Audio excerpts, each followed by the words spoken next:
오늘도 주님의 이름으로 사랑하고 축복합니다. 오늘 하나님께서 주신 말씀 사도행전 7장 9절에서 16절 말씀입니다.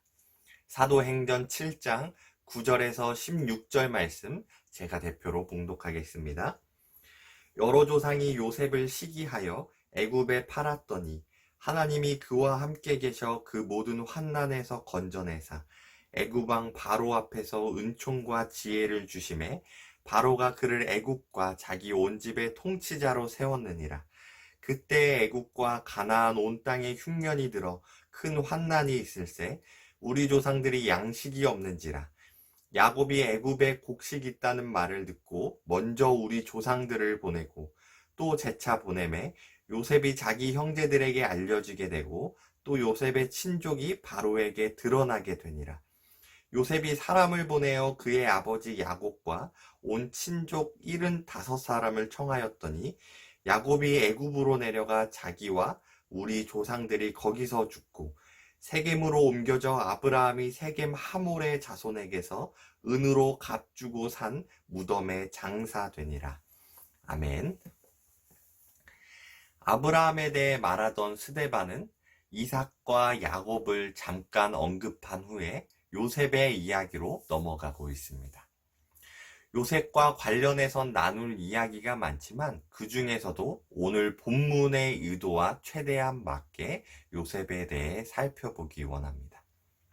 먼저 살펴보기 원하는 것은 아브라함과 이어지는 주제인 하나님이 함께 하심입니다.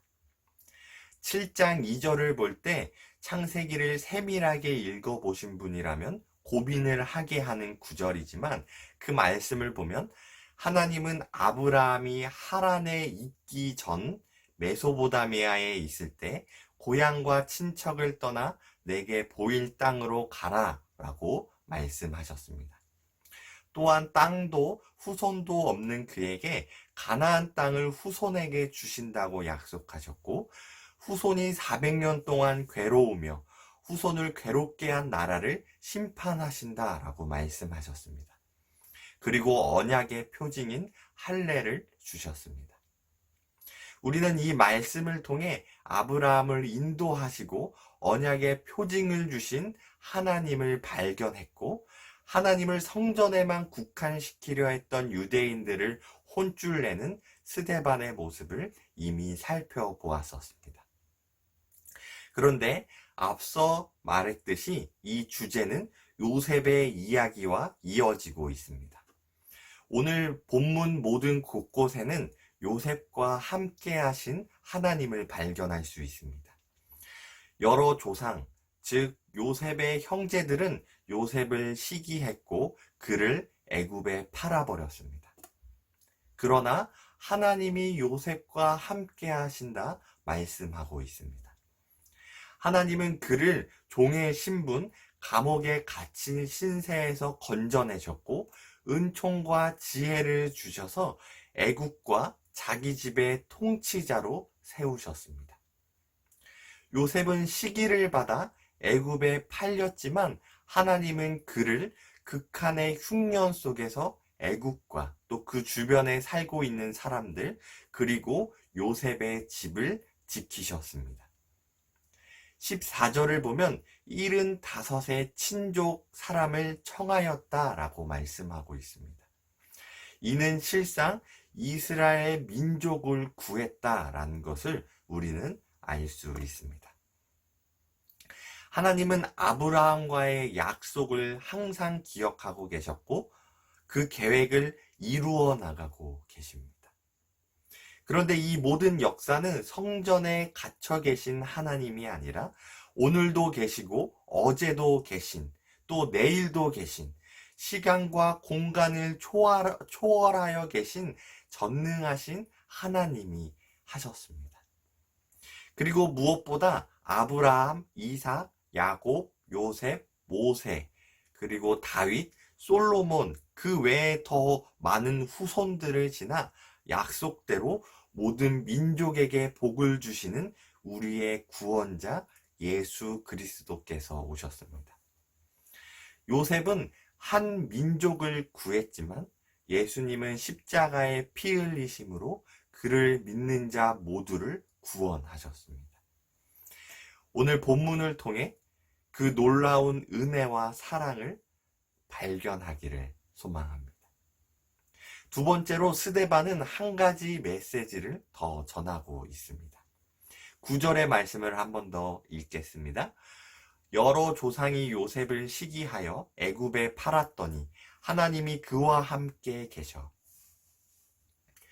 요셉의 형제들은 요셉을 시기하고 그를 애굽에 팔았습니다. 우리가 이 말씀을 볼 때 우리는 어떤 생각을 하게 됩니까? 이 요셉이 직면한 사건을 우리가 묵상하게 될 때 우리는 이런 생각이 들기도 합니다. 시기하는 것까지는 이해할 수 있는데 어떻게 동생을 팔 수 있는가? 이건 너무한 거 아닌가? 라는 생각이 듭니다.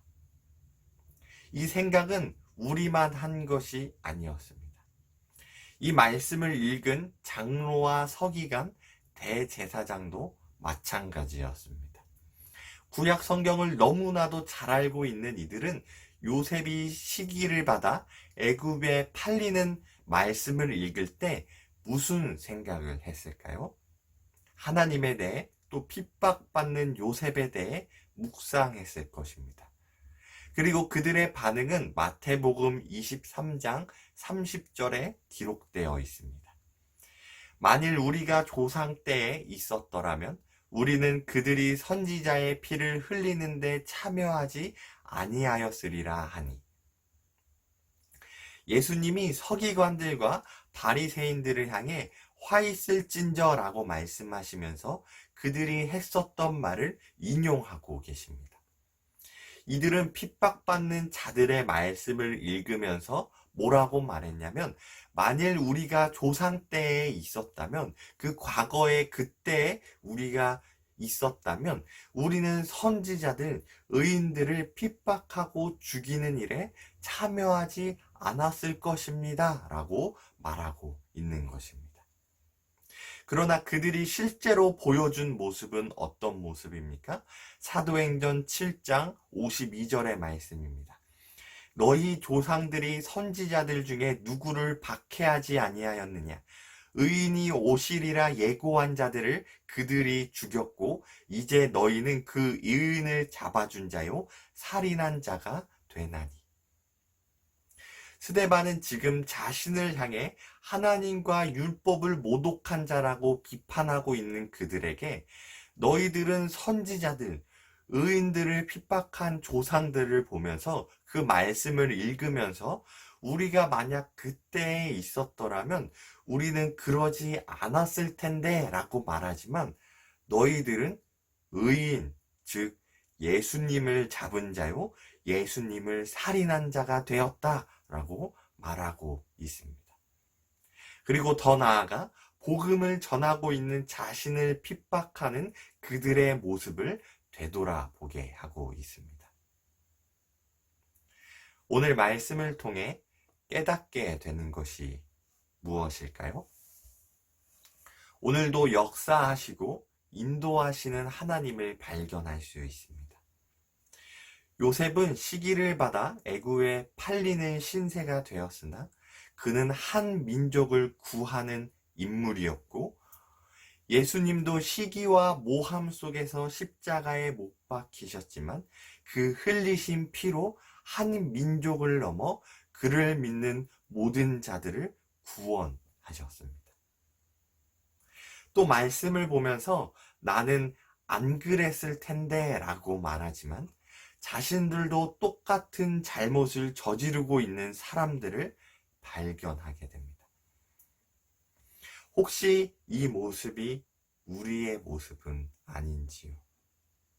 나였으면 선악과를 먹지 않았을 텐데, 나였으면 예수님을 3번이나 부인하지 않았을 텐데, 나였으면 하나님의 선지자들을 핍박하지 않았을 텐데 라고 말하지만 그렇게 느끼지만 그렇게 묵상하지만 실제적인 내 삶은 내가 하나님이 되려 하고 예수님을 부인하고 있으며 하나님의 말씀을 함께 나누며 또 하나님을 위해, 교회를 위해 봉사하고 헌신하는 사람들을 우리가 핍박하고 있지는 않은지요.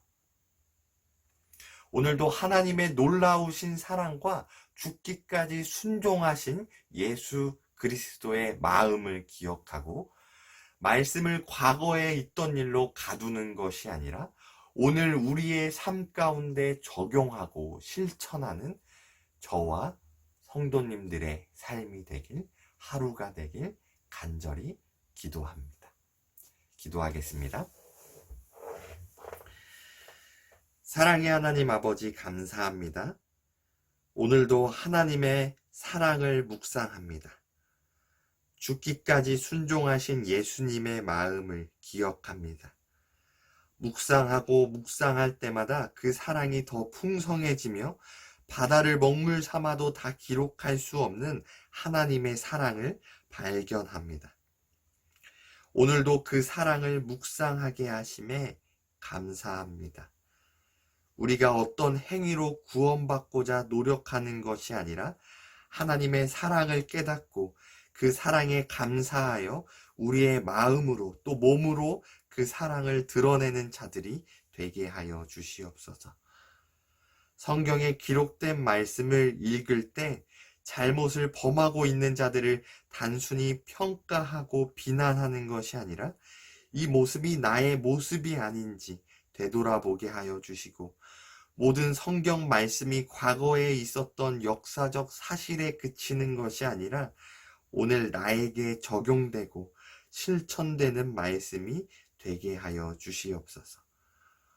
코로나로 인해 모든 것이 막막하고 어찌할 바를 몰라 좌절했던 우리지만 그 가운데에서 우리를 지금까지 인도하시고 갈 길을 보여주심에 감사합니다.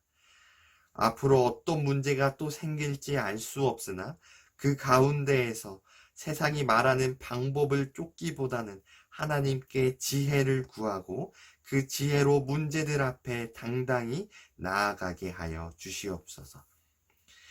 앞으로 수능이 얼마 남지 않았습니다.